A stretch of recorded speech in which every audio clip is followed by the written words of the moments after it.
I'm writing a book. I will do Bubzvlogz. I am making ABC tong.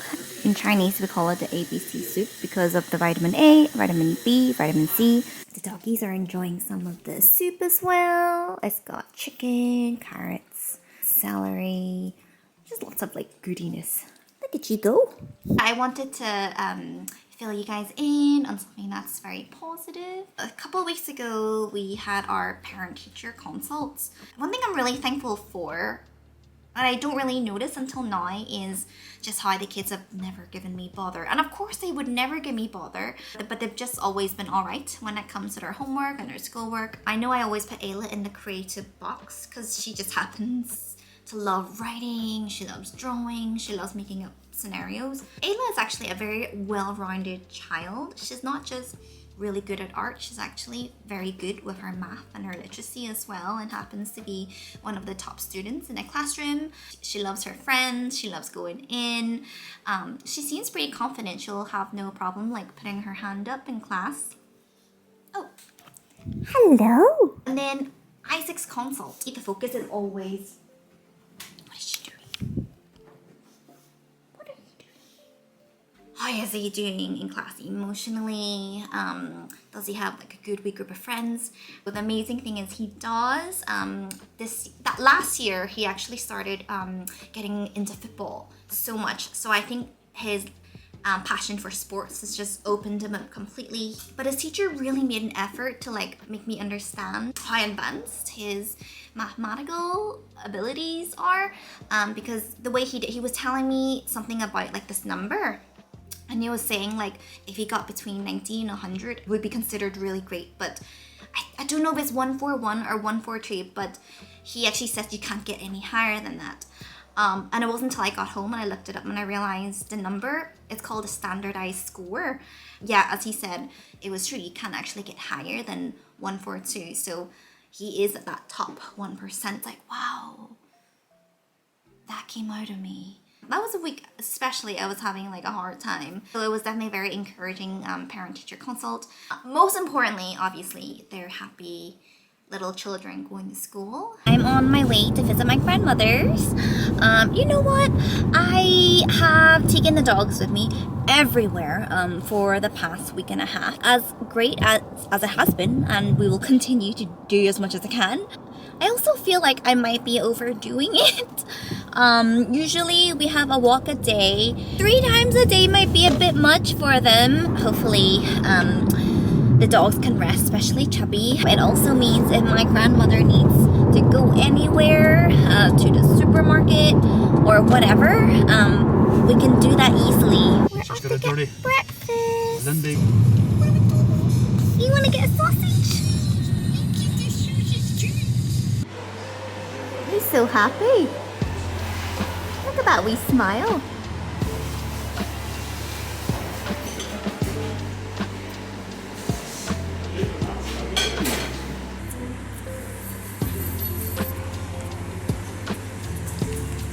Hello everyone. So it has been a bit. So just really quickly update about Chubby. She's been doing fine. We found out on the 1st of November with her diagnosis, and yeah, it's been a few weeks since. Yeah, it's mostly been great. It's kind of been up and down. But since I've been spending a lot more time like with the dogs at home, I recently started a new project, something that's quite fun, and I'm quite excited to share with you guys. Some of you guys have asked me if I'm ever going to write another book. I wrote a book several years ago, and it was more of a self-help book, and I love the process of writing it. I am writing a second book. I'm writing a book based on a teenage girl called Livy, and it's sort of in a diary format, and it just revolves around her life and her chaotic family. We're still working around all the characters, but yeah, it's just basically about all the dramas that happens in a teenage girl's life. But I'm just having so much fun with it. It's not something I'm really even thinking about, oh, if this goes anywhere. It's just something I'm really enjoying doing. A lot of the characters in the book are inspired by people in my real life, like my grandfather, my grandmother, my fiance. So it's all been very special and I'm just really enjoying it. But I've literally only wrote about 2,000 words so far. I'm just thankful for this moment. I'm able to enjoy being immersed in a moment, giggling while I'm typing away. I started batch making the dog food just because I figured it's faster. I don't know why I didn't do it sooner. Otherwise, I'd be prepping like 3 dinners every night. So far, they seem to love it. Last week, they had beef mince, they had butternut squash, carrots, peas. So this time round, they got beef and lamb. They have tender stem broccoli, there's string beans. Oh, I thought I had carrots, but I don't, so I might just add it in later.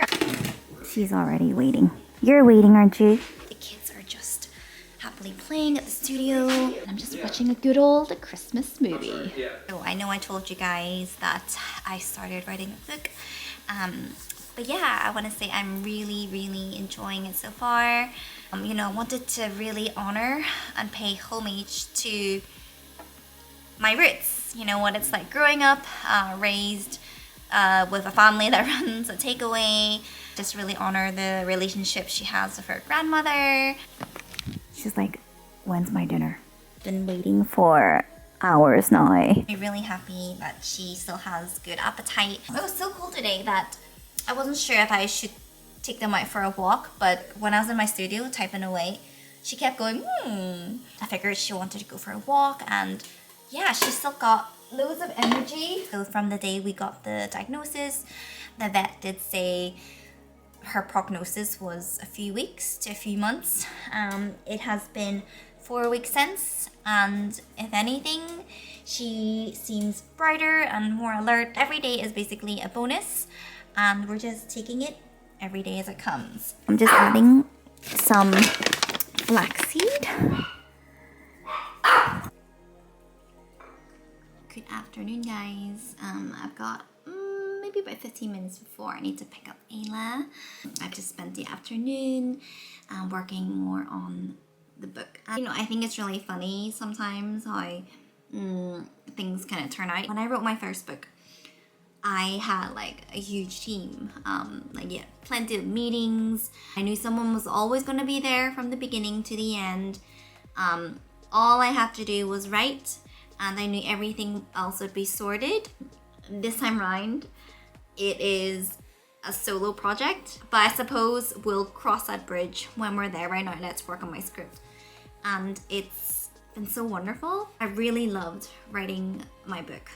I can't really say very much about experience after it's been printed and how it's been handled, but like that feeling that I had writing that book, and for those who read it and it's really helped and changed their lives, like that makes it so worthwhile. I knew this time around like I wanted to try something different. If anyone out there has ever published a book or even self-published, please let me know in the comments or message me and let me know your experience. So I told you guys I'm writing another book, and this time around it is fiction. What I didn't tell you guys is it's very, very inspired by these books I read when I was growing up. When I was a teenager, I used to read these books from an author called Louise Renison. Revolved around, I think the girl was 14 years old. I think she was called Georgia. And Georgia just really had a sense of humor. She was funny, and Georgia really made me laugh, and her family made me laugh. The only thing is I couldn't completely relate also because, you know, my background growing up, Asian. Well, something about reading books that have like a diary format, there's just something like that's a bit more personal about it. It's like you being with a friend. I think that's why. Who knows if I'm going to be changing the names and whatnot, but at the moment, her name is Livy. It's short for Olivia.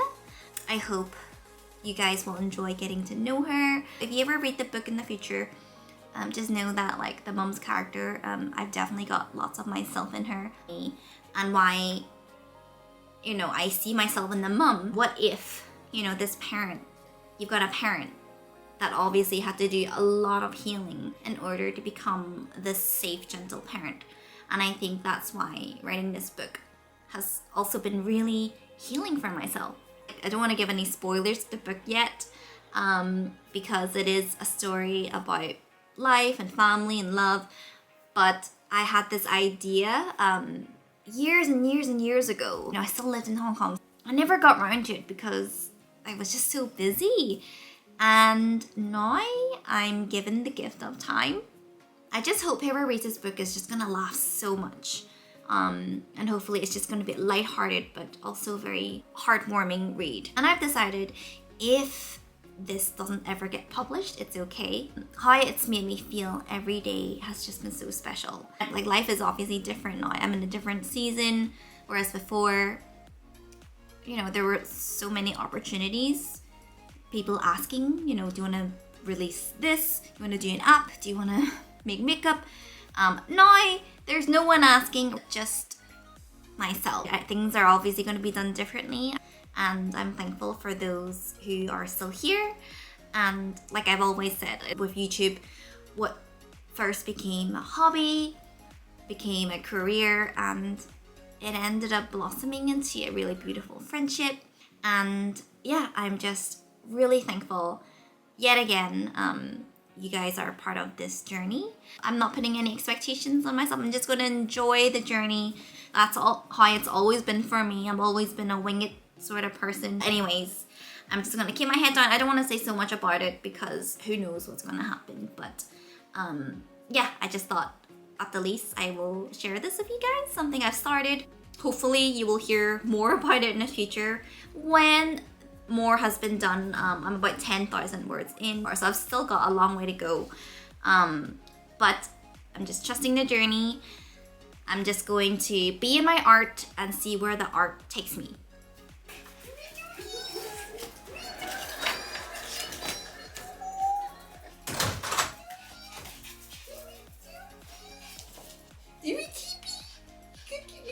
You like a treat? Oh my goodness, she's so happy. Would you like a treat? Vamos a